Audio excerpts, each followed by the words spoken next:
మీ recording క్లాస్‌లు వింటుంటే అర్థమవుతున్నాయి. అండి. రికార్డింగ్ ఆన్ చేయరా? ఆన్ చేసేయాలి recording. Okay. So for loop syntax చెప్పండి.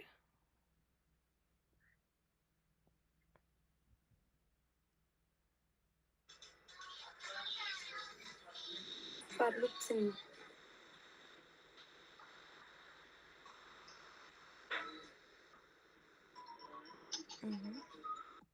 ఇంట్ ఫస్ట్ ఏది?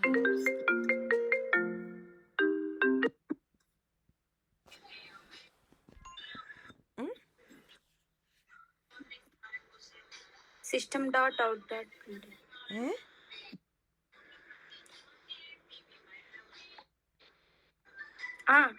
Increment or initialization condition increment or decrement for అని పెట్టి ఫస్ట్. అది కదా. సో ఫస్ట్ ఫర్ రాయాలి, ఆ తర్వాత ఇనిషియలైజేషన్ చేయాలి, ఆ తర్వాత కండిషన్ పెట్టాలి, ఆ తర్వాత ఇంక్రిమెంట్ ఆర్ డిక్రిమెంట్ చేయాలి కదా. ఇది ఫర్ లూప్ యొక్క సింటాక్స్. సిన్లో ఇనిషియలైజేషన్ అంటే ఏం రాయాలి?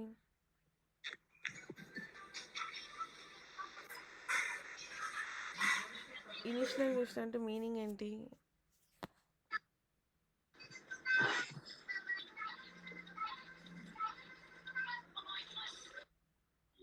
మనం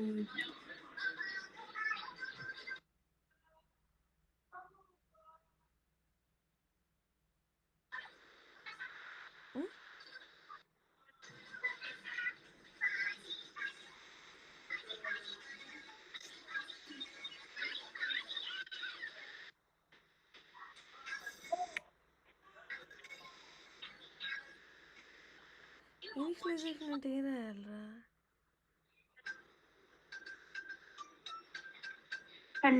ఈక్వల్ టు మనం ఏదైనా ఫస్ట్ స్టార్టింగ్ ఏ నెంబర్ అయితే తీసుకుంటామో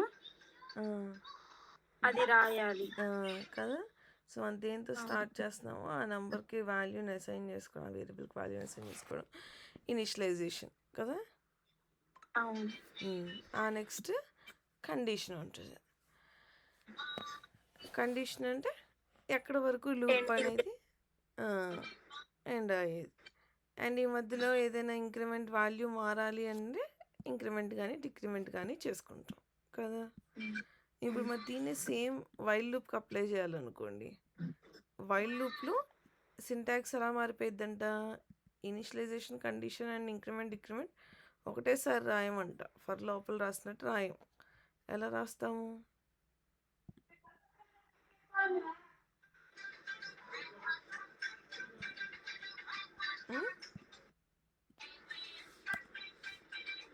ఇనిషియలైజేషన్ ఎక్కడ రాయాలి?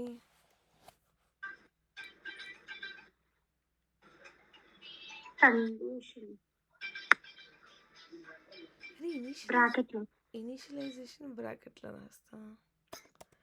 ఇనిషియలైజేషన్ బయట రాస్తాం, లూప్ బయట రాస్తాము. వైల్ లోపల కండిషన్ పెడతాము. ఒకవేళ ఇంక్రిమెంట్ ఆర్ డిక్రిమెంట్ చేయాల్సి వస్తే దాన్ని లూప్లో లాస్ట్ లైన్ ముందు రాసుకుంటాం కదా. సో వైల్ లూప్ యొక్క సింటాక్స్ అంటే ఇనిషియలైజేషన్ ఎక్కడ రాయాలి? బయట రాయాలి, లూప్ బయట రాయాలి. సో కండిషన్ ఎక్కడ రాసుకుంటాము? వైల్ లోపల రాసుకుంటాం. ఒకవేళ ఏదైనా ఇంక్రిమెంట్ ఆర్ డిక్రిమెంట్ చేయాలంటే లాస్ట్ లైన్లో రాసుకుంటాం. సో ఇప్పుడు ఇక్కడ ఇనిషియలైజేషన్ అంటే నేను 1 to 10 నెంబర్స్ ప్రింట్ చేయాలనుకోండి. అప్పుడు నా ఇనిషియలైజేషన్ ఏమని రాయాలి? 1 to 10. అప్పుడు ఇక్కడ ఇనిషియలైజేషన్ ఏమని రాయాలి? ఎంతతో ఇనిషియలైజ్ చేయాలి? ఇనిషియలైజేషన్ అంటే స్టార్టింగ్ వాల్యూ అని అన్నారు. సో అప్పుడు ఇక్కడ ఏమని రాయాలి? i equal to 1. మొత్త ఈక్వల్ టు 1 రాస్తే సరిపోద్దా? i ఎలాంటిది? ఈ 1 అనేది ఏంటిది?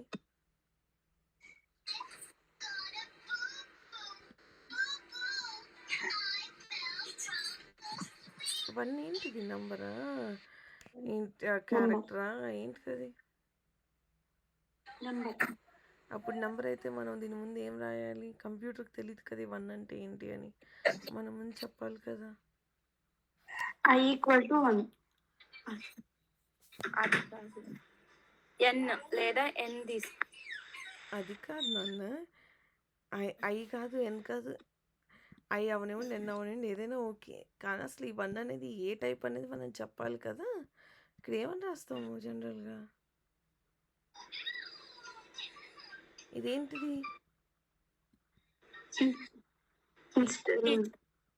Initialization. ఇంటిజర్. ఇంటీజర్. 1 ఇంట్ ఆ! ఎన్ ఈజ్ ఈక్వల్ టు 1 అని రాస్తాం. సో ఇక్కడ ఐ అని ఉంది కాబట్టి ఓకే ఫైన్. ఇంట్ ఐ ఈక్వల్ టు 1 ఇక్కడ రైట్ సైడ్ ఏ వాల్యూ అయితే ఉందో ఆ డేటా టైప్ తెలియాలి కదా మరి మనకి. సో ఇక్కడ నేను జస్ట్ అవును. 1 అని రాస్తే కంప్యూటర్కి తెలియదు అది నంబరా ఏంటి క్యారెక్టర్ దానికి అర్థం కాదు. సో మనకు ఖచ్చితంగా అది ఏ డేటా టైప్ అనేది చెప్పాలి. అవునా? అవును. సో ఇనిషియలైజ్ చేసాం. సో ఇప్పుడు ఇనిషియలైజేషన్ అంటే మీనింగ్ ఏంటి?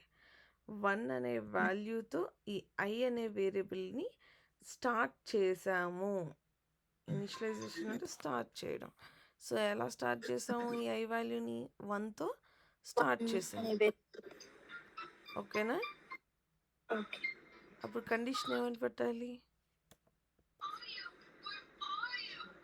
ఇంట్ ఆల్రెడీ ఇనిషియలైజేషన్ చేస్తాం కదా మళ్ళీ ఇంట్ ఎందుకు వస్తుంది? కండిషన్ ఏంటి మనకి? ఎక్కడ వరకు ప్రింట్ అవ్వాలి? I equal to 1. 1 to 10. 1 to 10. So 10 వరకు ప్రింట్ అవ్వాలి కదా! సో అప్పుడు కండిషన్ ఏమని రాయాలి? I equal to less than i less than double equal to 1. Double equal to కాదు, సింగిల్ ఈక్వల్ టు ఎక్కడి వరకు ఎగ్జిక్యూట్ అవ్వాలి అది? 10 వరకు. 10 వరకు. So i less than or equal to 10 కదా? మన వాల్యూ ప్రింట్ అవ్వాలంటే ఏం రాస్తాం? సిస్టమ్ డాట్ అవుట్ డాట్ దాని లోపల ఐ వాల్యూ పెట్టుకుంటాం. సో వాల్యూ ఇంక్రీజ్ అవ్వాలి అంటే ఏం రాసుకోవాలి? ఇక్కడ లాస్ట్ లైన్లో లూప్ క్లోజ్ అయ్యే పై లైన్లో పెరగాలంటే ఇంక్రిమెంట్ వాడాలా, డిక్రిమెంట్ వాడాలా? ఇంక్రిమెంట్. అంటే అప్పుడు ఇక్కడ ఎంత రాయాలి నేను?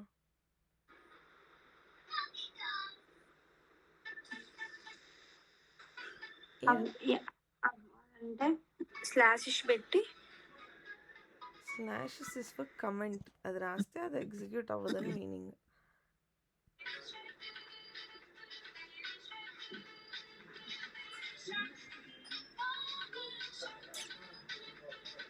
ఏం రాయాలి? ఫర్ లూప్లో ఏం రాశారు?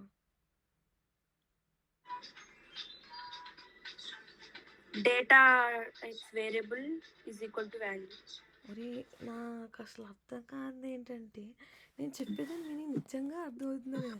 అరే data type variable equal to value ఆ ఫార్ములాలో ఏది సరిపోతుంది? ఈ ఇనిషియలైజ్ చేయడానికి కదా. అది ఎందుకు మళ్ళీ ఇంక్రిమెంట్ ఆ డిక్రిమెంట్ దగ్గర వస్తుంది?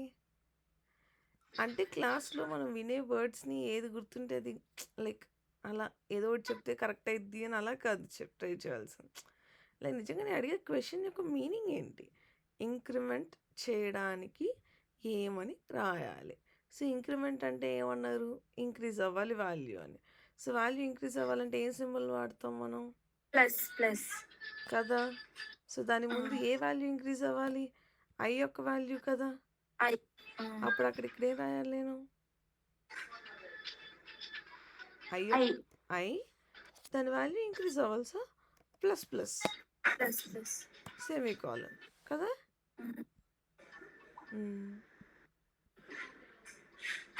ఇప్పుడు చూడండి 1 to 10 ప్రింట్ అయినాయా?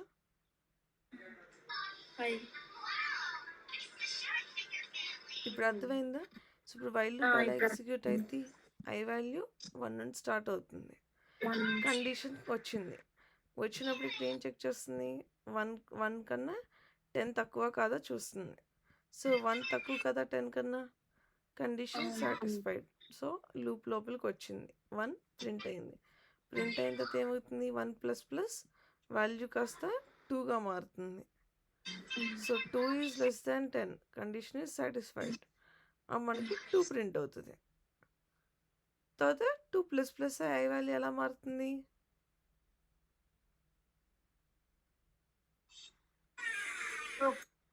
ప్లస్ 2 ప్లస్ ప్లస్ అంటే ఎంత? 3. సో 3 ఈజ్ లెస్ దాన్ 10 కాదా చూస్తుంది. లెస్ దాన్ 10 కాదా? 10. అవును లెస్ దెన్ 3 కన్నా 10 పెద్దది కాబట్టి 3 less than so condition satisfy అయింది కదా. అయింది. అప్పుడు లూప్ లోపలికి వెళ్ళినప్పుడు ఇక్కడ ఏం ప్రింట్ అవుతుంది? 3 ప్రింట్ అవుతుంది. 3 ప్రింట్ అయిన తర్వాత నెక్స్ట్ ఇక్కడ ఏమవుతుంది? 3 అవుతుంది అది కూడా. ఈ 3 ఎందుకు అవుతురా? 3 ప్లస్ ప్లస్ అంటే 3 ప్లస్ ప్లస్ అయింది. 3 ప్లస్ ప్లస్ అంటే ఎంతరా? 3 ప్లస్ ప్లస్ అంటే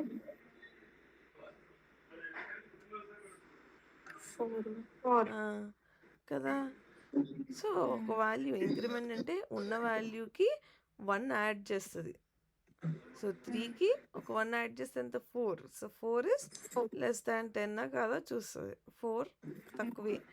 సో ప్రింట్ అవుతుంది. అప్పుడు 4 ప్లస్ ప్లస్ అంటే ఈసారి ఎంత అయింది? 5.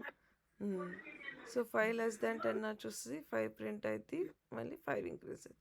అలా ఎప్పుడైతే ఇది 10 దాటింది అనుకోండి, ఇక్కడ 10 ప్లస్ ప్లస్ వచ్చినప్పుడు ఇక్కడ 11 వచ్చినప్పుడు 11 లెస్ దాన్ 10 11 లెస్ లేదు 10 లెస్ దెన్ అప్పుడు 11 వస్తుంది కదా. 11 పెద్దదా 10 పెద్దదా? 11 పెద్దది. కానీ ఇక్కడ 11 less than or equal to 10 అంటున్నాం. సో అది కండిషన్ ట్రూ కాదు కదా. 11 పెద్దది కదా, ఇట్స్ నాట్ లెస్ దాన్ కదా. సో అప్పుడు ఈ కండిషన్ ఫెయిల్ అయిపోయింది. సో ఫెయిల్ అయిపోతే లూప్ లోపలికి వెళ్తుందా? లేదు, వెళ్ళదు. సో అక్కడతో ఆగిపోయింది.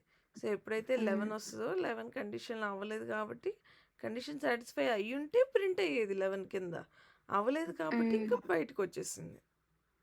అవును, అర్థమైందా? ఓకే, ఇంకొక లూప్ ఉంది. వైల్ లూప్ లో మళ్ళీ రివర్స్ లో అది గ్రేటర్ దాన్ పెట్ట అవసరం లేదు సిస్టర్. ఇక్కడ కండిషన్ మన రిక్వైర్మెంట్ బట్టి మారుతుంది. ఇప్పుడు నా క్వశ్చన్ నేను ఏమనుకున్నాను, నేను 1 to 10 నెంబర్స్ ప్రింట్ చేయాలనుకుంటున్నాను కాబట్టి నేను ఎలా రాసుకున్నాను, 1 రాసుకున్న తర్వాత నాకు 10 వరకు అవ్వాలి కాబట్టి నాకు ఈ రెండింటి మధ్య రిలేషన్ ఏంటి, 1కి 10కి ఇంక్రీజ్ అవుతూ వెళ్తుంది కాబట్టి నేను ఇక్కడ less than or equal to పెట్టుకున్నాను. అదే నేను ఒకవేళ 100 to 1 ప్రింట్ అవ్వాలి, రివర్స్లో ప్రింట్ అవ్వాలనుకుంటున్నాను అనుకోండి, అప్పుడు నాకేంటి వాల్యూ అనేది తగ్గుతూ రావాలి కదా. సో తగ్గుతూ రావాలంటే నేను మైనస్ చేయాలి. సో ఇప్పుడు 100 మైనస్ చేస్తున్నాను అంటే 99 అవుతుంది. సో అలాంటప్పుడు నేను ఈ కండిషన్ ఎక్కడి వరకు పెట్టుకోవాలి, ఎక్కడి వరకు ప్రింట్ అవుతుంది అనుకుంటున్నాను, 100 నుండి 1కి ప్రింట్ అవుతుంది అంటున్నాను. సో ఇప్పుడు నేను I greater than or equal to 1 సరే 100 పెడతాను. అప్పుడు ఏమైతే మీరే చూడండి. సో ఇప్పుడు ఇక్కడ ఐ వాల్యూ 100 అంటున్నాం. ఓకే, అండ్ ఇక్కడ 100 is greater than or equal to 100. అవునా, కండిషన్ సాటిస్ఫైడ్. 100 ఈక్వల్ టు 100 కాబట్టి సాటిస్ఫై అయింది. 100 ప్రింట్ అయిపోయింది. తర్వాత ఏమైంది, 100 మైనస్ అంటే 99. ఇప్పుడు 99 గ్రేటర్ దాన్ 100. 99 పెద్దదా 100 పెద్దదా? 100 పెద్దది. మరి నేను ఇక్కడ ఏమంటున్నాను, 99 ఈజ్ గ్రేటర్ దాన్ 100 అంటున్నాను. మరి ట్రూ ఆఫ్ ఫాల్సా? ఫాల్స్. సో అప్పుడు లూప్ బ్రేక్ అయిపోయింది కదా. నేను 100 నుండి 1 ప్రింట్ చేయాలంటే నాకు ఓన్లీ 100 ప్రింట్ అవుతుంది. నా కండిషన్ ఏమని రాసుకోవాలి, నేను ఎక్కడి వరకు ఎగ్జిక్యూట్ అవ్వాలనుకుంటున్నాను, 1 వరకు ఎగ్జిక్యూట్ వరకు. సో అప్పుడు ఇక్కడ ఏం రాసుకోవాలి, condition I greater than or equal to 1. Okay. ఇప్పుడు చూడండి 100 నుండి 1 వరకు ప్రింట్ అయింది. కండిషన్ అనేది మన ప్రాబ్లమ్ ఏంటి? మనం ఏం సాల్వ్ చేద్దాం అనుకుంటున్నాం అనే దాన్ని బట్టి మన కండిషన్ రాసుకోవాలి. ఇప్పుడు నాకు ఒకవేళ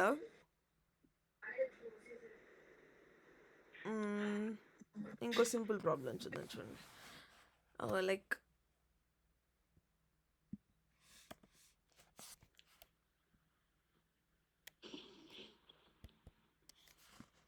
ఐ వాల్యూ 1 తీసుకుందాము.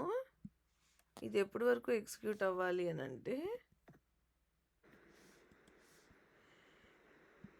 ఇక్కడ ఫస్ట్ బూలియన్ వాల్యూ తీసుకుందాం. Boolean b equal to true తీసుకుందాం. ఓకే. సో ట్రూ అంటే కండిషన్ ఎప్పుడు సాటిస్ఫై అవుతుంది కదా. So b is for truth. So while b అంటే ఈ వాల్యూ ట్రూగా ఉన్నంతసేపు ఈ లూప్ అనేది ఎగ్జిక్యూట్ అవ్వాలి. ఓకేనా. ఓకే. ఇప్పుడు నేను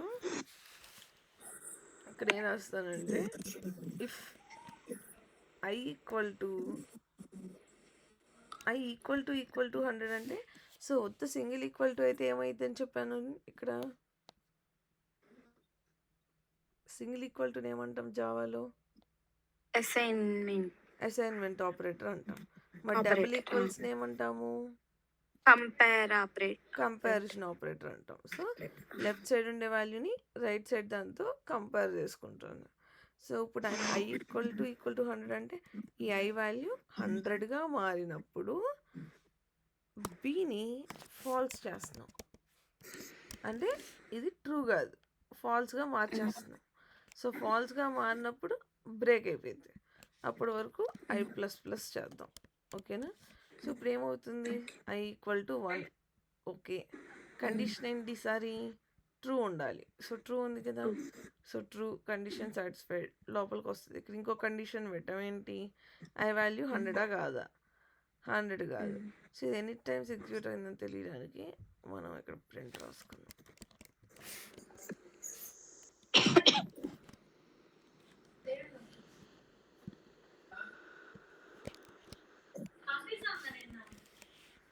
ఇప్పుడు కనుక నేను రన్ చేస్తే నాకు 1 నుండి 100 ప్రింట్ అయింది.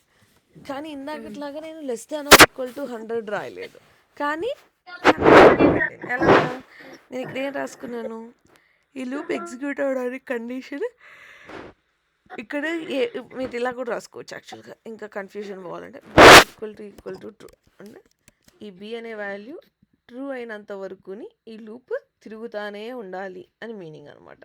So b equal to true అని రాసిన ఉత్త బి అని రాసినా కూడా ఒకటే ఇక్కడ. ఎందుకంటే బూలియన్ అంటే ఏంటి? ట్రూ కానీ ఫాల్స్ కానీ ఇస్తుంది. సో వైల్లో ఇక్కడ మనం బి అని పెడితే ఈ బి అనే వాల్యూ ట్రూ అని ఎక్స్పెక్ట్ చేస్తుంది. ట్రూ అని ఉంటేనే జరగాలి అని ఎక్స్పెక్ట్ చేస్తుంది అనమాట. మీకు స్టార్టింగ్లో కొంచెం కన్ఫ్యూజన్ ఉండేది కాబట్టి ఇలా ట్రూ రాసుకుందాం. సో బి వాల్యూ ట్రూ ఉంటే రన్ అవ్వాలి. So B value first time ఉంది ట్రూ ఉంది కదా. సో కండిషన్ సాటిస్ఫై అయింది. అయినప్పుడు లూప్ లోపలికి వచ్చింది. లూప్ లోపలికి వచ్చినప్పుడు ఇక్కడ ఏం చేస్తున్నాం? ఐ వాల్యూ 100 కాదా చూస్తున్నాం. ఐ వాల్యూ 100 ఫస్ట్ ఇనిషియల్గా 1 ఉంది. సో 1 ఈక్వల్ టు 100 కాదు. రెండు సమానం కాదు కదా. 1 100 సేమా?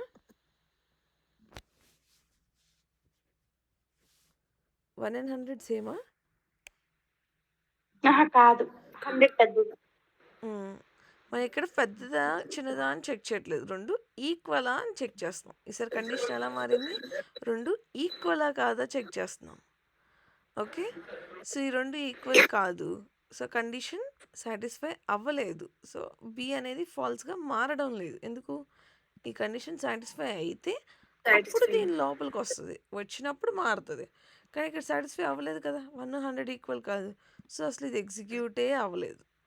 అవ్వకుండా నెక్స్ట్ లైన్కి వచ్చింది. ఇక్కడ ఏముంది? ప్రింట్ చేయమంటున్నాం. సో ఐ వాల్యూ ప్లస్లో ఎంత ఉంది? 1 ఉంది కాబట్టి ప్రింట్ అయిపోయింది. నెక్స్ట్ 1 ప్లస్ అవుతుంది. అంటే ఎంత అవుతుంది? 2. సో ఇప్పుడు ఐ వాల్యూ 2గా ఉంది. నెక్స్ట్ కానీ ఇక్కడ ఏమవుతుంది? బి ట్రూగా కాదా అని చూస్తుంది. ఇంకా దీనిలోకి వెళ్ళలేదు కాబట్టి ఇంకా బి వాల్యూ ట్రూవే ఉంది. So true equal to true condition satisfy అయింది. దీని లోపలికొచ్చింది. 2 = 100 చూసుకుంది. కాదు. సో, మారలేదు బి వాల్యూ. మళ్ళీ ఫాల్స్‌కి. అందుకని మళ్ళీ కిందకొచ్చింది. ప్రింట్ అయిపోతుంది. అలా ఎప్పుడైతే 100 అయిపోయిందనుకోండి. 100 = 100 కండిషన్ సాటిస్ఫై అయిందా? అయింది. 100కి 100కి సాటిస్ఫై అయ్యింది. అప్పుడు ఇక్కడ ఏమైతుంది? బి వాల్యూ ఈసారి ఇప్పుడు కండిషన్ లోపలికొస్తది. సో, అప్పుడు బి వాల్యూ ఎలా మారింది? ట్రూగా. ఏ? క్లియర్ రాసుందరా? ఫాల్స్. ఫాల్స్. అక్కడ ఎదురుగా ఫాల్స్ ఉన్నా కూడా ట్రూ అని ఎందుకన్నారు ఇప్పుడు నాకు చెప్తారా? పైన ట్రూ బి వాల్యూ పైన ట్రూ ఉంది కదా. అసలు నేను ఎక్కడ మాట్లాడుతున్నాను? ఇఫ్ i = 100 దగ్గర బి వాల్యూ అలా మారుతుంది. అప్పుడు పైన ఎందుకు చూస్తాం మనం? Concentration. Okay. So, B value ఫాల్స్‌గా మారింది. ఫాల్స్‌గా మారి కిందకొచ్చిన తర్వాత ఐ వాల్యూ ప్రింట్ చేయమంటున్నాం. ప్రింట్ చేసింది. ఈసారి ఐ వాల్యూ 101 అయింది. ఓకే. కానీ బి వాల్యూ ఎలా మారిపోయింది? ఫాల్స్‌గా మారిపోయింది. సో, ఫాల్స్ = ట్రూవా? ఫాల్స్ అండ్ ట్రూ 2 వాల్యూస్ సేమా? కాదు. కాదు కదా! సో, కండిషన్ సాటిస్ఫై అవ్వలేదు. అవ్వనప్పుడు మళ్ళీ లోపలికెళ్తదా అసలు? వెళ్ళదు. సో, మన కండిషన్ ఈసారి ఏం రాసుకున్నాం ఇందాక < కాదు. సరే ఓన్లీ ఈక్వల్ టుయే రాసుకున్నాం. సో, ఇక కండిషన్ అనేది మన ప్రాబ్లమ్ మనం ఎలా సాల్వ్ చేద్దాము అనుకుంటున్న దాన్ని బట్టి మనం రాసుకోవాలన్నమాట.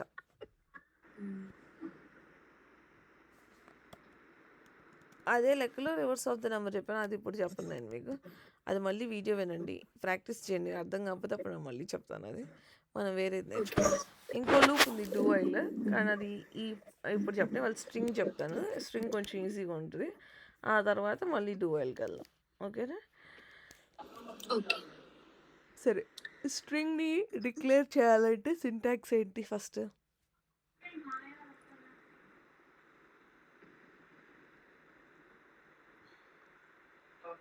అంటే స్ట్రింగ్‌కి డబుల్ కోట్స్‌లో పెట్టాలంటారు. ఓకే. స్ట్రింగ్‌కి డబుల్ కోట్స్‌లో పెట్టాలి. నేనిప్పుడు హ్మ్. రమ్య అనే వర్డ్‌ని ఒక ఎస్టీఆర్ అనే వేరియబుల్‌లో స్టోర్ చేయాలి. అంటే అప్పుడు నేను ఇక్కడ ఏమని రాయాలి?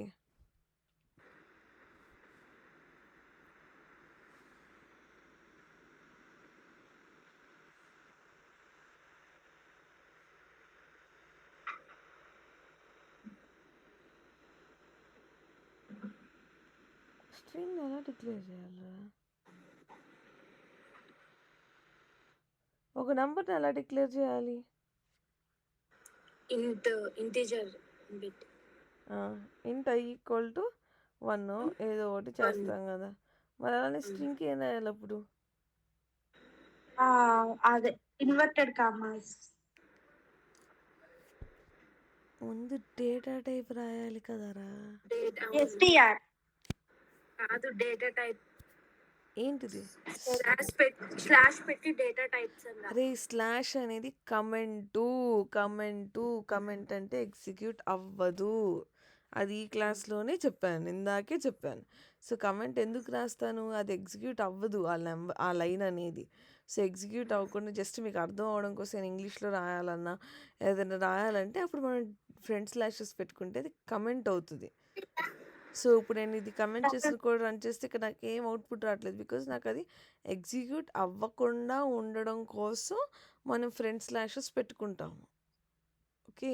system.out. ఇంకోసారి system.out.println అని అన్నారనుకోండి ఏసేస్తా ఇంకా. system.out.println అనేది ఏంటిది? అది ప్రింట్ చేయడానికి వాడే కమాండ్. నేను అడిగిన క్వెషన్ ఏంటి? స్ట్రింగ్‌ని ఎలా డిక్లేర్ చేస్తాము ఒక వేరియబుల్‌లో అని. Data types. దేవుడా!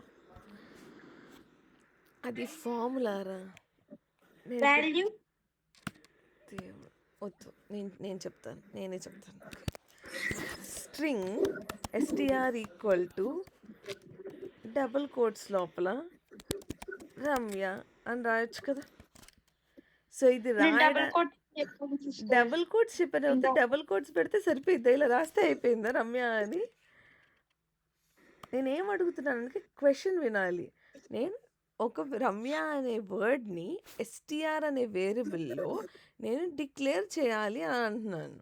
సో, రమ్య అనే వర్డ్‌ని ఎస్‌టిఆర్ అనే వేరియబుల్‌లో డిక్లేర్ చేయడానికి ముందు స్ట్రింగ్ అనే ఒక వర్డ్ పెట్టాలిగా డేటా టైప్. డేటా టైప్ అనకూడదు మనం. డేటా టైప్ అది నేను ఎందుకు రాంగ్ చెప్పాను మీకు? అంటారేమో అని చెప్పలేదు సిస్టర్, లేకపోతే చెప్పేవాడిని. కరెక్ట్ చెప్తే రాంగ్ అని ఎందుకంటారా? సీ ఫార్ములా వేరు. సింటాక్స్ అనేది అది వాడుకుంటే రిమైనింగ్ రాసుకోవడానికి ఈజీగా ఉంటదనని. సో, ఇప్పుడు నేను 2 ఫ్రంట్ స్లాషెస్ పెట్టి data type variable equal to value అని నేను మీకు నేర్పించింది ఎందుకు అనంటే, ఈ ఫార్ములాలో మీరు ఏ వాల్యూనైనా డిక్లేర్ చేసుకోవచ్చు. ఏ వాల్యూనైనా ఇనిషియలైజ్ చేసుకోవచ్చు. ఇప్పుడు నేను ఇంటిజర్ అడిగితే మీరు ఇక్కడ డేటా టైప్ బదులు ఇంట్ రాసుకుంటారు కింద. ఇంట్ వేరియబుల్ ప్లేస్‌లో n రాసుకోవచ్చు. వాల్యూ ప్లేస్‌లో మనకు నచ్చింది రాసుకోవచ్చు. అలానే ఇప్పుడు నాకు స్ట్రింగ్‌కి ఏం రాసుకోవచ్చు? స్ట్రింగ్ యొక్క డేటా టైప్, దాని యొక్క వేరియబుల్, దాని యొక్క వాల్యూ. అలానే బూలియన్ రాయాలనుకోండి. బూలియన్ దాని యొక్క వేరియబుల్ ఈక్వల్ టు దాని వాల్యూ రాసుకోవచ్చు కదా! సో, ఇప్పుడు నేను స్ట్రింగ్‌ని డిక్లేర్ చేద్దాము అని అంటున్నప్పుడు మీరేం చెప్పాలి? స్ట్రింగ్ రాసి అందులో కూడా ఎస్ అనేది క్యాపిటల్ రాసి ఇంకోసారి ఎందుకురా ఇప్పుడు మళ్ళీ డేటా టైప్ అన్నారు?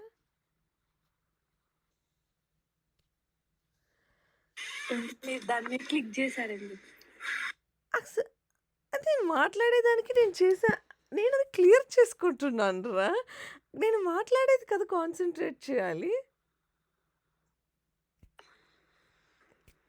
ఫైన్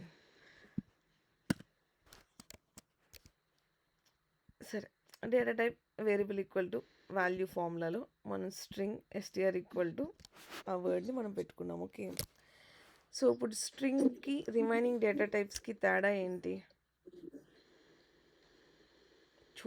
రాయడంలో రిమైనింగ్ డేటా టైప్స్తో చూస్తే స్ట్రింగ్కి ఒక డిఫరెన్స్ ఉంటుంది. ఏంటిది అది? ఇప్పుడు ఇంట్ రాసాము, ఫ్లోట్ రాసాము, ఫ్లోట్ డబుల్ కదా. అదే ఇప్పుడు ఈ చెప్పిన inverted commas sister. Double quotes double కోట్స్లో రాయొచ్చు. ఇంకో డిఫరెన్స్ ఉంది, బాగా చూడండి. ఎస్ క్యాపిటల్ పెట్టచ్చు. ఎస్ క్యాపిటల్ పెట్టాలి. సో ఎస్ క్యాపిటల్ పెడితే మీనింగ్ ఏం చెప్పాను?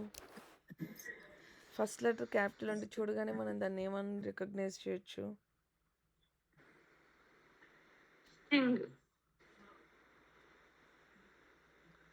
ఫస్ట్ లెటర్ క్యాపిటల్ పెడితే మనం ఏమని గుర్తుపట్టచ్చు? అది ఎస్ క్యాపిటల్ పెడితే కాదు. ఏదైనా ఎక్కడైనా మనం ఫస్ట్ లెటర్ క్యాపిటల్ పెడితే జావాలో అది ఏమవుతుంది? స్ట్రింగ్ క్లాస్ అవుతుంది. స్ట్రింగ్ ఎందుకు అవుతుంది? ఎవర్రా అది అసలు? ఎందుకు ఈ రోజు ఇలాంటి ఆన్సర్లు చెప్పేది నాకు మీ ఇద్దరు వాయిస్ కృష్ణానే సిస్టర్, నేనైతే మంచిగానే చెప్తున్నా. క్లాస్ చెప్పింది నేనే. క్లాస్ చెప్పింది రమ్యానా కృష్ణనా? నేనే. ఓకే, చెప్పవే ఒప్పుకో. నేను స్ట్రింగ్ అన్నాను సిస్టర్. ఓకే, మీ ఇద్దరు నాతో గేమ్స్ ఆడొద్దు. ఓకే, క్లాస్ చెప్పింది. సో క్వశ్చన్ వినాలి. ఓకే, అలాగే ఇప్పుడు ఫస్ట్ లెటర్ సి కండిషన్ స్టేట్మెంట్స్లో ఫస్ట్ లెటర్ సి క్యాపిటల్ ఉంది. అప్పుడు అది ఏమైంది? ఇట్స్ క్లాస్ కదా. అలానే ఇక్కడ స్ట్రింగ్లో ఎస్ క్యాపిటల్ ఉంది అంటే string is a class. String is a class. Good. So ఇప్పుడు స్ట్రింగ్ క్లాస్ కాబట్టి సో ఇదంతా మనం నేర్చుకోవాలంటే దీనికి ముందు ఒక కాన్సెప్ట్ ఉండేది called as method. So method చెప్తే ఫస్టే కన్ఫ్యూజ్ అవుతుంది. జస్ట్ ఊరికి స్ట్రింగ్లో కొన్ని బేసిక్స్ నేర్పిస్తాను. మెథడ్ అంటే ఏంటో నెక్స్ట్ చూపిస్తాను. సో క్లాస్ అని అన్నాం. సో క్లాస్కి ఏమైందంటే దానిలో కొంచెం కోడ్ రాసుకోవచ్చు కదా. ఇప్పుడు మనం క్లాస్లో ఇప్పుడు మనం ఎలా కోడ్ రాసుకుంటున్నాం, సో అలా రాసుకోవచ్చు.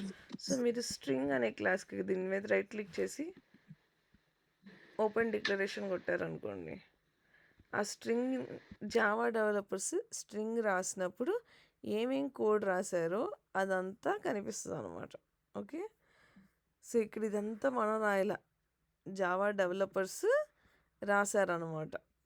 ఓకే, సో ఇందులో వాళ్ళు ఓకే. చాలా కోడ్ రాసుకున్నారు, చాలా మెథడ్స్ రాశారనమాట. సో మెథడ్ అంటే ఏంటంటే ఏదైనా ఒక విషయాన్ని మళ్ళీ మళ్ళీ వాడాలనుకుంటున్నాం అనుకోండి, అప్పుడు మనం దాన్ని మెథడ్లో పెట్టుకుంటాం.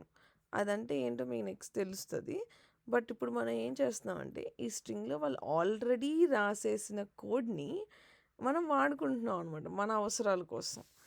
సో ఇప్పుడు ఇక్కడ చూస్తే వాళ్ళు ఒక్కొక్క మెథడ్ ఎందుకు వాడతాము అనేది కూడా వాళ్ళు ఇక్కడ రాసి ఇచ్చారు. సో మీరు ఇదంతా చదవక్కర్లేదు, నేను కొన్ని బేసిక్స్ ఇప్పుడు ఈ రమ్య అనే వర్డ్ ఉంది. రమ్య అనే వర్డ్లో అసలు ఎన్ని లెటర్స్ ఉన్నాయి అని మనం కనిపెట్టాలనుకోండి, మామూలుగా మనం చూస్తే 5 అని కౌంట్ చేసి చెప్తాం. బట్ ప్రోగ్రామటికల్గా మనం ప్రింట్ అవ్వాలనుకోండి, మనం ఏం రాసుకోవచ్చు అంటే system.out.println, ఓకే, str ఈ వేరియబుల్ నేమ్ డాట్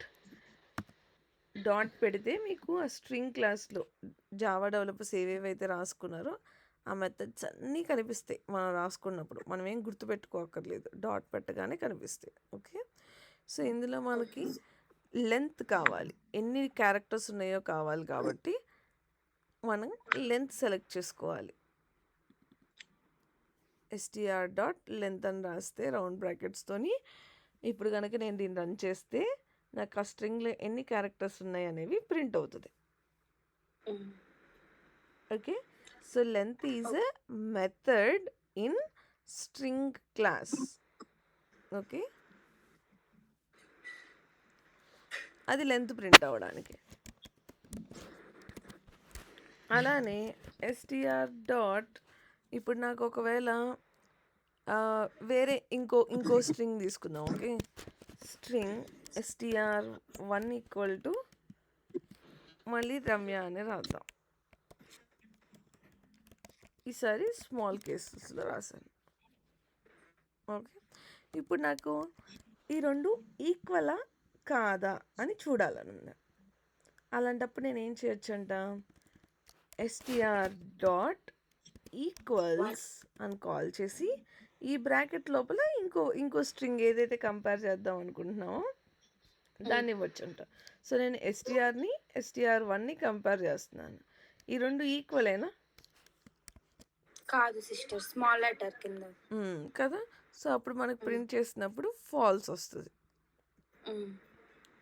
అదే నాకు ఇప్పుడు ఈ రెండిట్లో క్యాపిటలా స్మాలా కాదు, కానీ జస్ట్ వాల్యూస్ ఏమా కాదా అని చూడాలని ఉందనుకోండి, అప్పుడు నేను ఈక్వల్స్ బదులు ఏం పెట్టుకోవచ్చు అంటే ఈక్వల్స్ ఇగ్నోర్ కేస్ అని ఒకటి ఉంటుంది, దాన్ని మనం వాడుకోవచ్చు. సో ఈక్వల్స్ ఇగ్నోర్ కేస్ అంటే కేస్ని ఇగ్నోర్ చేయి, అది క్యాపిటలా స్మాలా ఇగ్నోర్ చేయి, కానీ ఆర్కే ఉందా ఏకే ఉందా అలా చూడండి అని. సో ఇప్పుడు మనకి ట్రూ వస్తుంది, because we are ignoring the case but value అనేది సమానం కదా.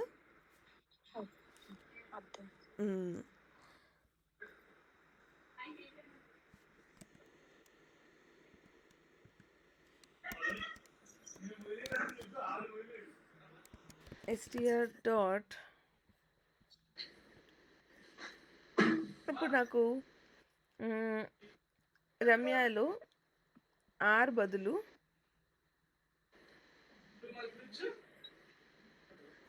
పోనీ ఏ బదులు ఏ 2 సార్లు ఉంది కదా, ఏ బదులు ఈ రాద్దాం అనుకుంటున్నాం అనుకోండి, ఒకటేసారి మనం అన్నీ మార్చుకున్నా మనమే వెళ్ళి ఇక్కడ ఈ అని మార్చే బదులు అలా ఎలా మార్చవచ్చు అంటే str డాట్ రీప్లేస్. సో ఏం రీప్లేస్ చేస్తున్నామంట, ఏని ఈతో రీప్లేస్ చేస్తున్నాం. సో ఇప్పుడు నేను దీన్ని రన్ చేశాను అనుకోండి, నాకు రమ్య ప్లేస్లో ఏ ఉన్న చోటల్లా ఈగా మారిపోయింది. ఓకే, ఇప్పుడు అదే నేను ఇక్కడ ఇంకేదైనా యాడ్ చేద్దాం, రమ్య టెస్టింగ్ అని యాడ్ చేద్దాం. సో ఇప్పుడు దీనిలో నాకు ఎన్ని క్యారెక్టర్స్ ఉన్నాయి? 1, 2, 3, 4, 5, 6 రన్ చేద్దాం తెలిసిపోయింది కదా. సో మొత్తం 13 క్యారెక్టర్స్ ఉన్నాయి. ఓకే. సో రమ్య టెస్టింగ్ అనేది రమ్యతో ఈక్వల్ కాదు, అందుకే ఫాల్స్ వచ్చింది. అండ్ మనం ఏ ఉన్న చోటల్లో ఈని రీప్లేస్ చేస్తున్నాము, సో అందుకని ఇలా వచ్చింది. అదే నాకు ఇప్పుడు ఏం చేద్దాం అనుకుంటున్నాం అంటే str డాట్ నాకు మొత్తం వర్డ్ వద్దు, నాకు మొత్తం రమ్య టెస్టింగ్ అని 2 వర్డ్స్ వద్దు, ఏదైనా ఒక 4th క్యారెక్టర్ నుండి మనం ప్రింట్ చేయాలనుకుంటున్నాం. అండ్ ఇంకో మెయిన్ విషయం ఏంటంటే జావాలో ఏదైనా సరే 0 నుండి స్టార్ట్ అవుతుంది అనమాట. సో ఇప్పుడు మనం దీని లెంత్ ఎంత 13 కదా. సో మనం 3rd పొజిషన్లో ఏ వర్డ్ ఏ లెటర్ ఉంది అని అంటే 1, 2, 3 ఎం చెప్పకూడదు మనం, ఎప్పుడు 0 నుండి స్టార్ట్ అవుతుంది అనమాట. సో 0, 1, 2, 3. సో 3rd ఇండెక్స్ దగ్గర మనకి వై ఉంటుంది అనమాట. మామూలుగా మనం ప్రింట్ ఒకవేళ ఏదైనా ఒక పర్టికులర్ పొజిషన్ దగ్గర ఏ క్యారెక్టర్ ఉందనేది మనం ప్రింట్ చేయాలనుకుంటున్నాం అనుకోండి. సో str డాట్ ఇండెక్స్ అక్కడ ఆప్షన్స్ సెలెక్ట్ చేసుకోవచ్చు సిస్టమ్ మనం. అక్కడ మీరు కింద వస్తున్నాయి కదా ఆప్షన్స్, సెలెక్ట్ చేసుకోవచ్చు. జస్ట్ ఎంటర్ కొడితే సెలెక్ట్ చేసుకోవచ్చు. సో డాట్ పెట్టగానే మీకు వస్తాయి. సో మీరు ఆ వేరియబుల్ రాసి డాట్ పెట్టగానే మీకు కింద అన్నీ వస్తాయి అనమాట. అందులో మనకి ఏది కావాలో దాని మీద డబుల్ క్లిక్ చేసుకోవచ్చు, లేకపోతే విడిగా అయినా కూడా రాసుకోవచ్చు. సో ఇప్పుడు నేను 5th పొజిషన్ దగ్గర ఉన్న క్యారెక్టర్ ఏంటి, 5th స్పేస్ ఉంది, 7th పొజిషన్ దగ్గర ఉన్న క్యారెక్టర్ ఏంటి నేను ప్రింట్ చేయాలనుకుంటున్నాను అనుకోండి. str డాట్ క్యారెట్ అంటే character at the position and meaning. Okay. So ఇప్పుడు మనం క్యారెట్ ఆఫ్ 7th ఇండెక్స్ ఇస్తున్నాం అనుకోండి. సో కౌంట్ చేయండి, 0, 1, 2, 3, 4, 5, 6, 7. ఈ ప్రింట్ అయింది, టీ ప్రింట్ అవ్వదు, బికాజ్ 0 నుండి స్టార్ట్ చేయాలి. ఓకే. సో ఇప్పుడు చూస్తే మీకు ఈ ప్రింట్ అయింది. సో ఏదైనా ఒక పర్టికులర్ పొజిషన్ దగ్గర ఉన్న క్యారెక్టర్ ప్రింట్ అవ్వాలంటే ఇలా రాసుకోవచ్చు. ఇక్కడ వరకు ప్రాక్టీస్ చేయండి.